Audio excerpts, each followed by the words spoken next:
Hello everyone, my name is Hitendra Chaudhary and I welcome to all of you to iTube classes. दोस्तों, आज है दिसंबर 16 Thursday का दिन है और हम लोग करने वाले हैं द इंडियन एक्सप्रेस के न्यूज़पेपर की एनालिसिस।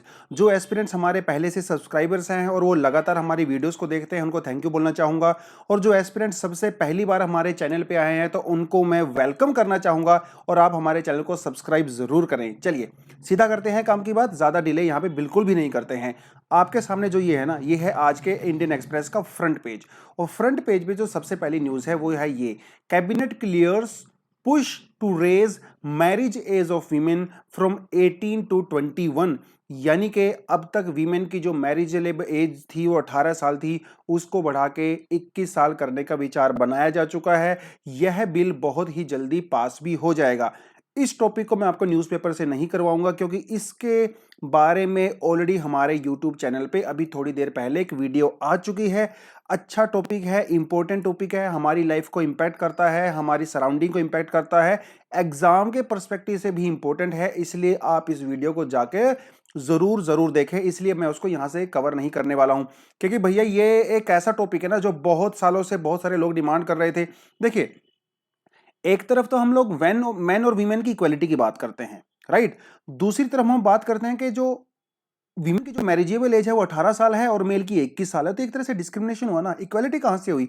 तो सरकार ने कहा है कि भैया इक्वालिटी रहेगी, चाइल्ड मैरिज को हम लोग डिस्करेज करते हैं, वीमेन के एजुकेशन को बढ़ावा देते हैं, मैटरनल मोर्टेलिटी रेट कम होनी चाहिए, वीमेन एम्पावरमेंट की बात करते हैं। तो ये सारी की सारी चीजों में ध्यान रखते हुए उन्होंने फाइनली ये नीति आयोग है का भी रिकमेंडेशन था और कई जो वीमेन ऑर्गेनाइजेशन है उनका भी रिकमेंडेशन था। फाइनली इसको मान लिया गया है और एज 18 से 21 साल तक कर दी जाएगी। आप अपने विचार बताइए कमेंट सेक्शन में, आपको क्या लगता है, ये क्या ये सही कदम है या फिर सरकार ने ये कदम अच्छा नहीं उठाया है? उस वीडियो को जाके तो देखना ही है और यहाँ पे कमेंट सेक्शन में भी आप कमेंट कर सकते हो। चलिए आज के चलते हैं दूसरे टॉपिक पे दोस्तों। दूसरा टॉपिक है आज का ये वाला, कैबिनेट क्लियर्स आधार वोटर आईडी लिंकिंग। देखिए, आधार कार्ड को जब चलाया गया था, आधार स्कीम को जब चलाया गया था, इसका एकमात्र पर्पस था कि जो इंडिया में रहने वाले लोग हैं, अब देखिए आधार सिटीजनशिप की गारंटी नहीं होती।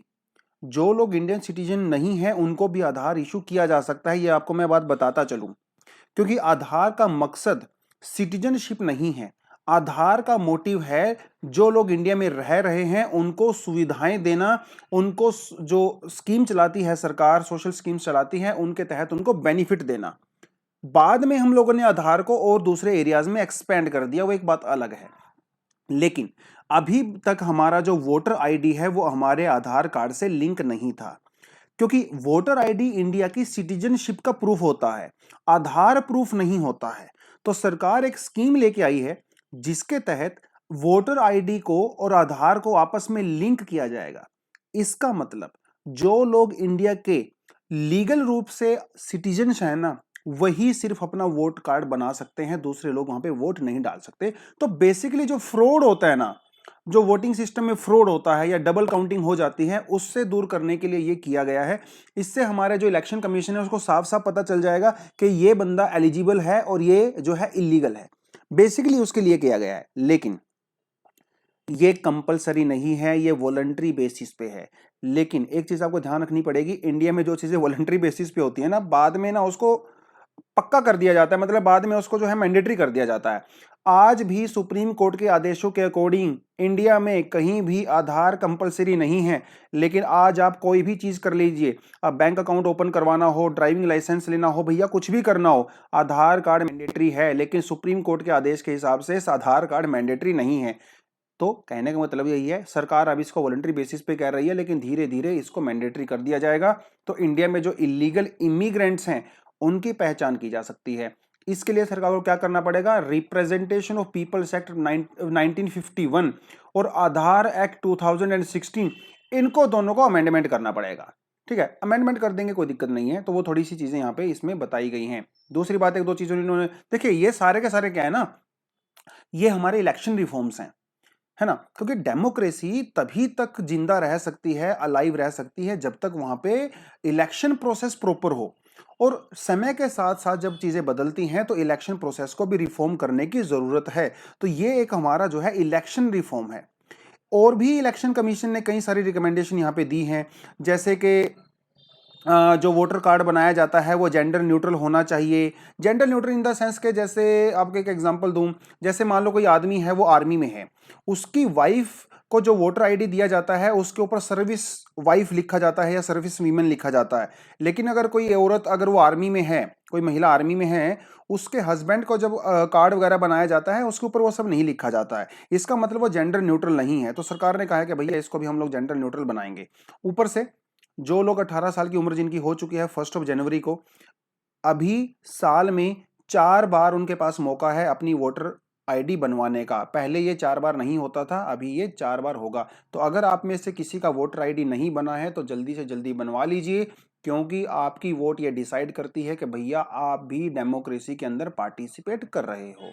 That's it. चलिए बढ़ते हैं अगले टॉपिक की तरफ। CCEA node to extension of the irrigation scheme, यानी कि हमारी जो cabinet committee on economic affairs है, इसने ये अप्रूव कर दिया है कि जो प्रधानमंत्री कृषि सिंचाई योजना है इसको हम लोग 2026 तक कंटिन्यू करेंगे, और इसके लिए 93,068 करोड़ रुपीस आउटले दिया गया है, मतलब इसके लिए अलॉट किए गए हैं। इतना ही आपको याद करना है, इससे ज्यादा याद करने की जरूरत नहीं है। उसके अलावा इस आर्टिकल में एक बड़े ही इंपॉर्टेंट डैम के बारे में बताया गया है। रेणुकाजी डैम कहां पे है? हिमाचल प्रदेश में है। और लखवार मल्टीपर्पज डैम जो कि उत्तराखंड में है। बहुत साल पहले यहां पे डैम्स को बनाने का प्रपोजल हुआ था, लेकिन वो ठंडे बस्ते में चला गया था। फाइनली सरकार ने उस बस्ते को खोल दिया है और इन दोनों डैम्स को बनाया जाएगा, जिसकी वजह से कई सारे स्टेट्स में, इधर आपका उत्तराखंड, हिमाचल, हरियाणा, पंजाब, यहाँ पे बहुत सारे लोगों को इरिगेशन की फैसिलिटी किसानों को दी जा सकती है। एक्चुअली ये जो डैम बनाने का जो कॉन्सेप्ट था ना, वो 1976 में उसको पास किया गया था, लेकिन जैसा कि आपको पता है हमारे देश में चीज़ें होती नहीं हैं। हालांकि इसके नेगेटिव इम्पैक्ट भी हैं, एनवायरनमेंट को नुकसान पहुंचाता है, वो सारी की सारी चीज़ें हैं। तो प्रधानमंत्री कृषि विकास योजना जो है वो सबसे पहले 2015 में लॉन्च की गई थी, अभी इसको बढ़ा दिया गया है। अगर आपको इस योजना के बारे में पढ़ना है तो आप इसकी वेबसाइट पे जाके भी पढ़ सकते हो। प्रॉपर एक वेबसाइट है प्रधानमंत्री कृषि विकास सिंचाई योजना वाली, ठीक है। यहाँ पे 2 स्कीम आपको देखने को मिलेंगी। एक मिलेगी आपको हर खेत को पानी, ठीक है, मतलब ज्यादा से ज्यादा एग्रीकल्चर लैंड को इरिगेशन के अंडर में लेके आना है। उसके अलावा मोर क्रॉप पर ड्रॉप, तो सिर्फ इरिगेशन के अंदर ही नहीं लेके आना है भैया, उसको एफिशिएंट भी करना है, ताकि कम पानी, मतलब जितना पानी की जरूरत हो ना उतना ही यूज हो और वेस्टेज ना हो। ये आपको ध्यान रखना है। हर खेत को पानी और मोर क्रॉप पर ड्रॉप, ये दोनों की दोनों स्कीम जो है वो प्रधानमंत्री कृषि सिंचाई योजना के अंडर में ली गई हैं। याद रहेगा। चलिए आगे बढ़ते हैं। अगला हम जो टॉपिक करने वाले हैं वो रहने वाला है आपका, यहां से एक छोटा सा टॉपिक देखिए, राइटिंग अबाउट द लिबरेशन। मैं आपको ये नहीं करवाने वाला, ये रिकमेंडेड है। आपके पास समय है तो आप इसको जाके पढ़ सकते हो। एक्चुअली क्या है ना, आज इंडिया में जो है वो विजय दिवस मनाया जाता है। विजय दिवस, विजय दिवस क्या है पता है आपको? 1971 में जब इंडिया और पाकिस्तान के बीच में वॉर चल रहा था, तो ईस्ट पाकिस्तान को हम लोगों ने पाकिस्तान से तोड़ दिया था। उस ऑपरेशन को जो है 1971 में जो हुआ था, विजय दिवस के नाम से मनाया जाता है, जब मोर देन 90,000 पाकिस्तानी सोल्जर्स ने इंडियन आर्मी के सामने सरेंडर किया था। और यह सेकेंड वर्ल्ड वॉर के बाद दुनिया में किसी भी आर्मी के द्वारा किया गया सबसे बड़ा सरेंडर था। पाकिस्तान आज भी इस टॉपिक के बारे में चर्चा नहीं करता है, क्योंकि वो शर्म के मारे उसको कहीं मुंह छुपाने का मौका मिलता नहीं है। खैर, उसको इंडिया विजय दिवस के रूप में मनाया जाता है। अगर आपको थोड़ा उसके बारे में पढ़ना है तो आप इस आर्टिकल में पढ़ सकते हो, नहीं पढ़ना है तो छोड़ दीजिए, एग्जाम के पर्सपेक्टिव से वैसे भी कोई ज्यादा इंपॉर्टेंट नहीं है। आगे बढ़ते हैं। अगली जो न्यूज आती है वो वर्ल्ड न्यूज से आती है, दुनियादारी से आती है। Putin ji show united front among the tensions with west. देखिए, ये टॉपिक आपको मैं कई दिनों से करवा रहा हूं। हो क्या रहा है, यूक्रेन और रशिया के बीच में जो है टेंशन थोड़ी सी बढ़ गई है। क्यों बढ़ गई है वो आपको सबको पता है। देखिए, ये है आपका इधर यूक्रेन, यहाँ पे छोटा सा है आपका क्रीमिया, और इस यूक्रेन के चारों तरफ क्या है, इधर रशिया है। रशिया और यूक्रेन पहले एक दूसरे, मतलब पहले यूक्रेन रशिया का ही पार्ट हुआ करता था जब वो यूएसएसआर हुआ करता था। 2014 में क्या हुआ, रशिया ने इस एक छोटी सी जगह के ऊपर, एक्चुअली प्लेटू है, इसे क्रीमिया कहा जाता है, इसके ऊपर अटैक करके यूक्रेन से इसको छीन लिया, इसको अनेक्स कर दिया। और अभी रशिया यूक्रेन को भी अटैक करने के पूरे पूरे मूड में है, जिसकी वजह से वेस्टर्न कंट्रीज ने रशिया को सरेआम धमकी दी है, अगर भैया आपने यूक्रेन के ऊपर अटैक किया तो हम आपके ऊपर इतने तगड़े वाले इकोनॉमिक सैंक्शंस लगाएंगे ना कि आने वाली 7 पुश्तें भी तुम्हें याद रखेंगी। लेकिन भैया रशिया तो रशिया है, पुतिन तो पुतिन नहीं है, जो उन्होंने करना है वो करते ही हैं, उन्हें उन्हें कोई फर्क नहीं पड़ता उनकी कंट्री की हालत क्या हो रही है। खैर, एक तरफ है चाइना, तो बोलते हैं ना दुश्मन का दुश्मन दोस्त होता है, इसी तरह से वेस्ट और जो है उसने चाइना से भी पंगा ले लिया है और रशिया से भी पंगा लिए लिया है। तो भैया पुतिन ने और जी जिनपिंग भाई साहब ने दोनों ने मिला लिए हैं आपस में हाथ। हालांकि अगर आप इन दोनों कंट्रीज की हिस्ट्री पढ़ोगे तो रशिया और चाइना के भी संबंध कोई अच्छे नहीं है, ये आपस में युद्ध भी कर चुके हैं, अभी भी बहुत सारी जगह पे इनको लेके डिस्प्यूट हैं। लेकिन फिलहाल दोनों ने कहा है कि पहले वेस्ट से निपट लेते हैं, पहले ये अमेरिका से यूरोप से निपट लेते हैं, अपने झगड़े को बाद में सुलझाएंगे। तो बेसिकली अभी दोनों लोग इस नीति पे काम कर रहे हैं। तो बेसिकली मजबूरी है ना, मजबूरी में गधे को भी बाप बनाना पड़ता है। तो इस समय रशिया चाइना को बाप बना के बैठा हुआ है, क्योंकि भैया चाइना आज के समय में सुपर पावर है, चाइना के पास पैसा है, रशिया के पास टेक्नोलॉजी है, तो दोनों एक दूसरे को हाथ मिला के इस समय बैठ गए हैं। तो वो पूरे का पूरा आर्टिकल यहाँ पे मैंने आपको हल्का सा जिस्ट आपको दे दिया है, डिटेलिंग में आपको पढ़ने की जरूरत है नहीं, क्योंकि इंडिया के परस्पेक्टिव से इंपॉर्टेंट नहीं है। हम चीजें वही पढ़ते हैं जहां पे इंडिया स्टेक होल्डर होता है। चलिए बढ़ते हैं अगले टॉपिक के ऊपर। देखिए आज हम लोग एडिटोरियल सेक्शन नहीं करने वाले हैं, बिल्कुल बकवास एडिटोरियल सेक्शन आए थे, लेकिन आज एक्सप्लेन सेक्शन बढ़िया आए हैं, तो एक्सप्लेन सेक्शन को हम लोग कर लेंगे। कहता है Ladakh and the 6th schedule. देखिए 370 आर्टिकल जब से हटाया गया है तो 2 यूटी बनाई गई हैं, है ना, जम्मू एंड कश्मीर और लद्दाख। लद्दाख के अंदर जो है आपका कारगिल भी आता है, तो इसको बना दिया गया है यूनियन टेरिटरी। लेकिन समस्या यहां पे ये हुई कि J&K मतलब जम्मू एंड कश्मीर के अंदर अभी भी लेजिस्लेशन है, जैसे कि दिल्ली में है। हालांकि वो यूनियन टेरिटरी है, लेकिन दिल्ली की तरह वहां पे भी एमएलए और एमपीज वगैरह चुने जाते हैं, लेकिन लद्दाख के अंदर नहीं है। लद्दाख ऐसा है जैसे जैसे चंडीगढ़ है। अब चंडीगढ़ में कोई लेजिस्लेशन तो है नहीं, वहां पे सीधा सीधा कंट्रोल सेंटर का होता है, इसका मतलब वहां पे ब्यूरोक्रेसी का कंट्रोल है। तो थोड़ी सी समस्या यहाँ पे ये हो गई। देखिए 6 शेड्यूल पहले थोड़ा सा आपको बता देता हूं, इंडिया में जो कॉन्स्टिट्यूशन है वो 6 शेड्यूल में क्या बात करता है। 6 शेड्यूल के अंदर जो है आर्टिकल 244 आपका आता है, जिसके तहत ऑटोनोमस डिस्ट्रिक्ट काउंसिल बनाने की बात कही जाती है, ऑटोनोमस एडमिनिस्ट्रेटिव डिवीजन बनाने की बात की जाती है।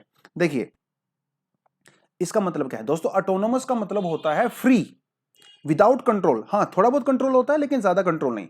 इंडिया में नॉर्थ ईस्ट में 4 स्टेट ऐसे हैं जहां पे काफी ज्यादा ट्राइबल पॉपुलेशन पाई जाती है, तो उन ट्राइबल एरियाज को एडमिनिस्ट्रेशन करने के लिए हमारे कॉन्स्टिट्यूशन के अंदर 6th शेड्यूल को इंट्रोड्यूस किया गया है। वो 4 स्टेट कौन कौन से हैं, आसाम, मेघालय, मिजोरम और त्रिपुरा, जिसके तहत इन स्टेट में कुछ खास डिस्ट्रिक्ट ऐसी होती हैं जिनको खास पावर दी जाती है। उस पावर के तहत वो अपने कानून खुद बना सकते हैं, अपने कानून बना सकते हैं, रूल्स बना सकते हैं, लैंड के regarding, forest, water, agriculture, village council etcetera etcetera, health, education, sanitation, marriage वगैरह, अपने कानून खुद बना सकते हैं। क्यों? क्योंकि वहां पे जो ट्राइबल कम्युनिटीज हैं उनका अपना खुद का कल्चर है, खुद की लैंग्वेज है, इसीलिए उनको फ्रीडम दे दिया गया है कि भैया आप अपनी लैंग्वेज के हिसाब से अपने तरीके अपने आप को जो है एडमिनिस्ट्रेशन करिए, सेंटर का वहां पे ज्यादा रोल नहीं होता है। बेसिकली ये चीज है। अब यही डिमांड लद्दाख वाले भी कर रहे हैं। पहले क्या था, 370 से पहले लद्दाख वाले 370 को हटाने की डिमांड कर रहे थे। क्यों कर रहे थे? क्योंकि लद्दाख जो है वो एक बुद्धिस्ट डोमिनेटेड एरिया है और जम्मू जो है वो हिंदू डोमिनेटेड है और कश्मीर जो है मुस्लिम डोमिनेटेड है। अब हो ये रहा था कि जब 370 में वहां पे जो है स्पेशल स्टेटस था, तो ज्यादा से ज्यादा जो फंडिंग होती थी और जो पॉलिटिकल रिप्रेजेंटेशन होता था वो तो या तो जम्मू का होता था या कश्मीर का होता था। तो लद्दाख वाले लोगों को बेचारों को इग्नोर कर दिया जाता था क्योंकि उनकी पॉपुलेशन कम है। Are you getting this point? तो वो लोग 370 को हटाने की बात कर रहे थे। अब ये हट गया भैया 370, बहुत खुशियां मनाई, लोगों ने घी के दिए जलाए, तालियां बजाई, ढोल नगाड़े बजाए। लेकिन उनको क्या पता था कि 370 हटने के बाद उनकी रिप्रेजेंटेशन जो पहले थोड़ी बहुत थी ना, वो भी खत्म हो जाएगी, क्योंकि वहां पे लेजिस्लेशन है नहीं, टोटल कंट्रोल वहां पे सेंटर का है। तो अब लोग बात कर रहे हैं कि भैया हमने सोचा था कि हमारे लिए कुछ अच्छे दिन आएंगे, लेकिन जो हमारे थोड़े बहुत पहले अच्छे दिन थे वो भी बुरे दिन आ गए हैं। अभी आप कंप्लीटली हमारे ऊपर रूल कर रहे हो, हमारे कल्चर के हिसाब से आप हमें पावर दे ही नहीं रहे हो। तो ये थोड़ा सा मामला यहाँ पे बैठता है। तो वो लोग डिमांड कर रहे हैं कि आप भी हमें 6th शेड्यूल में डालिए और हमें स्पेशल प्रोटेक्शन दीजिए, जैसे आपने नॉर्थ ईस्ट वाले स्टेट्स को दे रखा है। आर्टिकल कहता है कि क्या ये पॉसिबल है? इसकी पॉसिबिलिटी दोस्तों काफी कम है, क्योंकि आप जो कुछ एग्जाम्पल यहां पे दिए गए हैं, जैसे नागालैंड का एग्जाम्पल यहां पे दिया गया है और अरुणाचल प्रदेश का एग्जाम्पल यहां पे दिया गया है। नागालैंड में और अरुणाचल प्रदेश में बहुत सारी शेड्यूल ट्राइब्स रहते हैं। अरुणाचल प्रदेश में तो लगभग सारी पॉपुलेशन शेड्यूल ट्राइब ही है, उसके बावजूद भी उनको 6 शेड्यूल में नहीं रखा गया। तो अगर हम लोग इस हिसाब से देखें तो इस समय लद्दाख को 6 शेड्यूल में रखना ऑलमोस्ट इम्पॉसिबल है। लेकिन सरकार क्या कर सकती है? सरकार उनको कुछ खास सुविधाएं दे सकती है, राइट? खास सुविधाएं देने का मतलब यह है कि उनको थोड़ी बहुत ही ऑटोनॉमी दे सकती है। तो ये थोड़ा सा अभी सरकार को और लद्दाख के लोगों को आपस में बैठ के, जो उनके रिप्रेजेंटेटिव हैं, उनको साथ में बैठना पड़ेगा, एक बीच वाला रास्ता यहाँ पे निकालना पड़ेगा। ठीक है, तो वो थोड़ा सा इन्होंने यहाँ पे बात कही है। सरकार का रिस्पॉन्स यही है कि सरकार उनसे बातचीत कर रही है कि, और क्योंकि वहाँ के जो लोग हैं, बेसिकली लेह और लद्दाख के लोग हैं, वो सरकार के काफ़ी पक्ष में होते हैं। ऊपर से जो कारगिल है, कारगिल में क्योंकि मोस्टली पॉपुलेशन जो है वो शिया मुस्लिम पॉपुलेशन है, तो वो कश्मीर में और या जम्मू और कश्मीर वाले यूटी के अंदर जाने की डिमांड कर रहे हैं। तो बेसिकली वो कुछ कुछ चीज़ें यहाँ पे हैं। तो ये पूरा पूरा मामला था।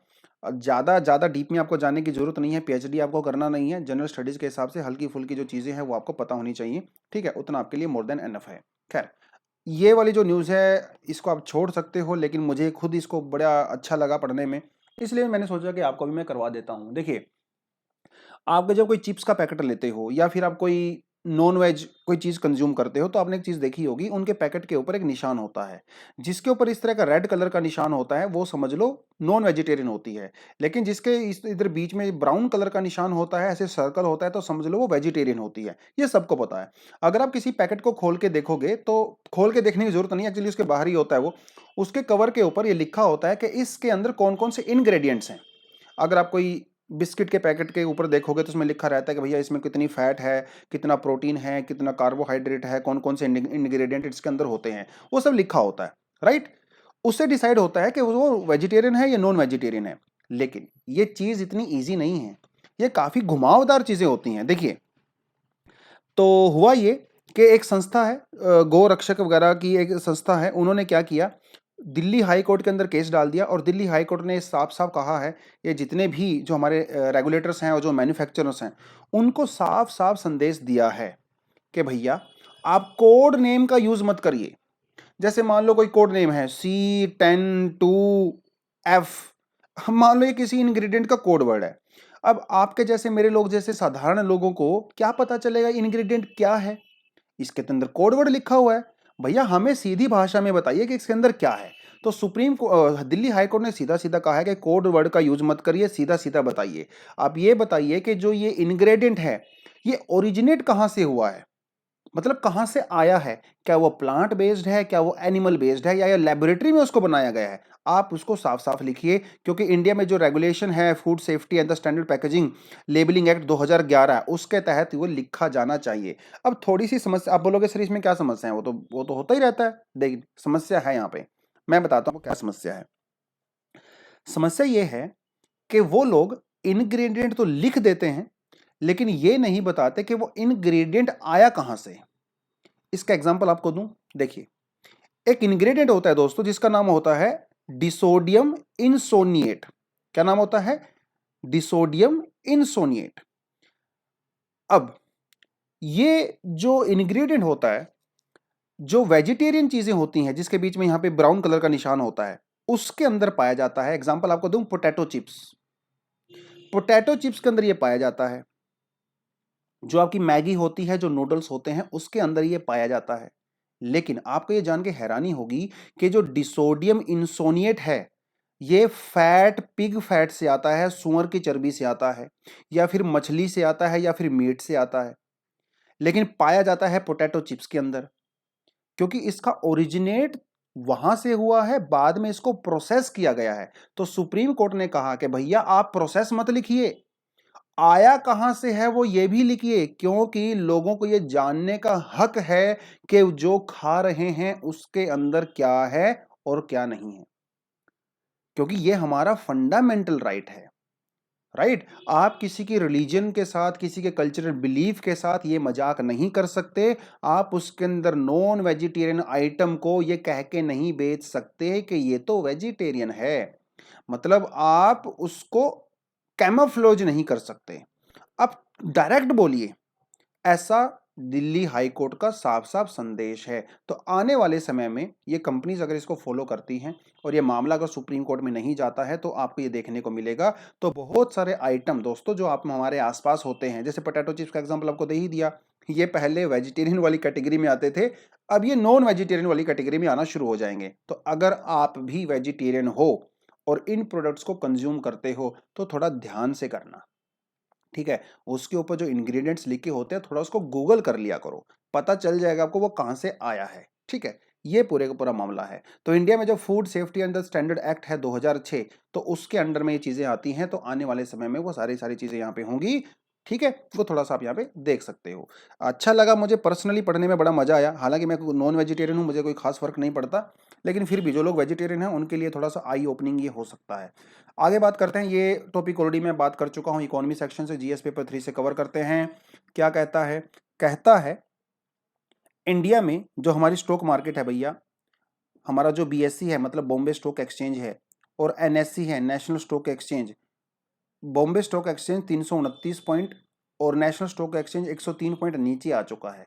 पिछले कई दिनों से हमारी स्टॉक मार्केट लगातार क्रैश कर रही है, क्रैश तो नहीं कर रही है, मतलब नीचे आ रही है। ऐसा क्यों हो रहा है? क्योंकि इंडिया में जो फॉरेन इन्वेस्टर्स वो अपना पैसा वापस खींच रहे हैं, और अपने पैसे को खींच के अमेरिका में लेके जा रहे हैं, यूरोप में लेके जा रहे हैं। तो इंडिया से, चाइना से, वियतनाम से, फिलीपीन से, जो डेवलपिंग कंट्री है ना, यहां से वो पैसा खींच रहे हैं। उसकी वजह से इंडिया की स्टॉक मार्केट डाउन हो रही है। अब सोचोगे सर वो पैसा क्यों खींच रहे हैं? उनके पैसा खींचने का रीजन ये है कि यूएसए के अंदर, जो यूएसए का सेंट्रल बैंक है, फेडरल बैंक जिसको बोलते हैं, उसकी जो मॉनेटरी पॉलिसी थी वो थोड़ी सी टाइट हो गई है। पहले वहां की मॉनेटरी पॉलिसी बिल्कुल मतलब इजी थी। इजी का मतलब ये है कि वहां पे इंटरेस्ट रेट 0% था। अभी उन्होंने वहां पे इंटरेस्ट रेट को बढ़ाना शुरू कर दिया है। तो जब अमेरिका में इंटरेस्ट रेट बढ़ता है तो इन्वेस्टर्स लोग इंडिया से, चाइना से पैसा खींचकर अमेरिका में इन्वेस्ट करना शुरू कर देते हैं, क्योंकि वहां के मार्केट में उसको ज्यादा रिटर्न नजर आता है, इंडिया में रिटर्न नजर नहीं आता। तो सीधा सीधा सा मतलब यही है कि अभी तक उन्होंने हालांकि किया नहीं है, इंटरेस्ट रेट बढ़ाया नहीं है, लेकिन हिंट दिया है। तो हल्के से हिंट से ही जब इतना असर हो गया तो आप समझ सकते हो फ्यूचर में जब इंटरेस्ट रेट बढ़ेगा भैया तो कितना असर होगा। तो इंडिया की जो स्टॉक मार्केट है वो अमेरिका और सेंट्रल और हमारा जो यूरोप है उनकी पॉलिसीज के ऊपर भी डिपेंड करती है, जिसे कहते हैं वसुधैव कुटुंबकम, मतलब सारी दुनिया आपस में जुड़ी हुई है। हम सब एक ही कुटुंब मतलब परिवार का पार्ट हैं। अगर अमेरिका में कुछ होता है उसका सीधा सीधा असर इंडिया के ऊपर भी पड़ता है। ठीक है जी, चलिए अगला जो टॉपिक है वो है चिप को लेके। तो साइंस एंड टेक वाले पोर्शन से कवर कर सकते हो, इकोनॉमी वाले पोर्शन से भी कवर कर सकते हो, और गवर्नमेंट पॉलिसीज के अकॉर्डिंग भी कवर कर सकते हो। इस समय दुनिया में जो सेमीकंडक्टर चिप हैं उनकी भैया बहुत बड़ी किल्लत हो गई है। चाहे वो आपका मोबाइल मार्केट हो, चाहे आपका कोई भी इलेक्ट्रॉनिक मार्केट हो, हर इलेक्ट्रॉनिक मार्केट में चिप यूज होती है, सेमीकंडक्टर जो चिप होती है ना, आईसी चिप जिसको बोलते हैं। तो दुनिया में कुछ ही कंपनी ऐसी हैं दोस्तों जो ज्यादातर चिप्स बनाती हैं, जैसे इंटेल हो गया, टीएसएम, एक्चुअली ये जो टीएसएमसी है ना, ये ताइवान की कंपनी है, दुनिया की सबसे बड़ी चिप मेकर कंपनी है। और इंटेल हो गया, टेक्सास इंस्ट्रूमेंट हो गया। अब ये जो है इन यहाँ पे चिप की किल्लत हो गई है, तो मोदी सरकार ने इसके अंदर जो है एक मौका देखा है। तो उन्होंने कहा कि हम लोग 76,000 करोड़ रुपए का एक प्रोग्राम चलाएंगे। अगर कोई आदमी, अगर कोई कंपनी इंडिया में सेमीकंडक्टर चिप बनाने के लिए प्लांट लगाती है, टेक्नोलॉजी इनमें इन्वेस्ट करती है, तो हम उसको इंसेंटिव देंगे। हालांकि सरकार इस पे कई सालों से काम कर रही है। 2017 में भी उन्होंने ये ऑफर दिया था, 2015 में भी ऑफर दिया था, इवन जब कांग्रेस की सरकार थी 2013 में, तब भी उन्होंने ऑफर दिया था। लेकिन इंडिया में कोई भी कंपनी सेमीकंडक्टर चिप नहीं लगाना चाहती, अनफॉर्चुनेटली। हालांकि अभी टाटा ने थोड़ा सा इंटरेस्ट यहां पे दिखाना शुरू किया है। अगर इंडिया में टाटा या कोई भी कंपनी सेमीकंडक्टर चिप की फैक्ट्रियां लगाती है तो 85,000 से लेके 1 लाख इंजीनियर्स और टेक्नीशियंस को यहां पे जॉब मिल सकती है। ऊपर से दुनिया में जो चिप की सप्लाई कम हो गई है, इंडिया वहां पे अपना दावा ठोक सकता है। इकोनॉमी तो बढ़ेगी ही, एम्प्लॉयमेंट भी जनरेट होगी और टेक्निकली इंडिया का जो वर्ल्ड में जो प्लेटफॉर्म है ना, वहां पे भी स्ट्रेंथ होगी। लेकिन ये चीज इतना आसान नहीं है, इनको बनने में जो है 15 20 25 साल लग जाते हैं इस इकोसिस्टम को डेवलप करने में। खैर, कभी ना कभी तो शुरुआत करेंगे ही, देर से ही सही। तो शुरुआत अगर हो जाती है तो फ्यूचर में टेक्नोलॉजी वाले क्षेत्र में इंडिया डेफिनेटली एक वर्ल्ड लीडर बन के उभर सकता है। चलिए, आज के न्यूज़पेपर एनालिसिस में इतना ही। आई होप आपको एनालिसिस अच्छा लगा होगा। अच्छा लगता है तो दोस्तों वीडियो को लाइक तो कर दिया करो यार, कमेंट सेक्शन में बता दिया करो अच्छा है या बुरा है। बहुत सारे वीडियोस लोग देखते हैं लेकिन कमेंट नहीं करते हैं। मैं आपके कमेंट का हमेशा वेट करता हूं। अच्छा लगा है तब भी बताइए, बुरा लगा है तब भी बताइए, कौन सी चीज अच्छी नहीं लगी है वो भी बताओ, कौन सी चीज में मजा आया वो भी बताओ। कुछ डाउट हैं तो डाउट भी पूछ लिया करो, ठीक है? क्योंकि हम आपके लिए हैं। जो चीज़ें मेहनत मैं करता हूँ ना, आपके लिए करता हूँ, फ्री ऑफ कॉस्ट करता हूँ, अपना टाइम यहाँ पे आपको मैं देता हूँ। खैर, इसके अलावा अगर आप हमारे इंस्टाग्राम को फॉलो करना चाहते हो तो इंस्टाग्राम को फॉलो कर सकते हो, लिंक नीचे मिल जाएगा। पीडीएफ चाहते हो न्यूज़पेपर वगैरह की तो आपको टेलीग्राम और व्हाट्सएप ग्रुप आप ज्वाइन कर सकते हो। इन सब का लिंक आपको नीचे डिस्क्रिप्शन बॉक्स में मिल जाएगा। चलिए दोस्तों, आज के लिए इतना ही। Thank you very much, all the best and जय हिंद।